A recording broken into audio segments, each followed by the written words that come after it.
Ето, тук е нашата проверка на версията. Отваряме контакта, питаме версията, някаква версия, питаме времето, някакво време. Тъй като програмата е универсална, казва, че има тайм-аут, защото устройството говори сравнително бавно. Сега, тук гледаме командите, които направихме за инициализация на таймера. Например, бихме могли да окажем 4 секунди време за рестарт на таймера. Но за да не се рестартира платката, трябва да окажем примерно 2 секунди време за командата, която молира таймера, watchdog таймера.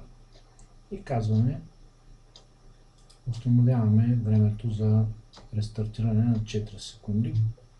При сметките процесора казва, че ще се рестартира по кучето 4,5 секунди. Нулираме тук на всеки 2 секунди watchdog и затова платката не се рестартира.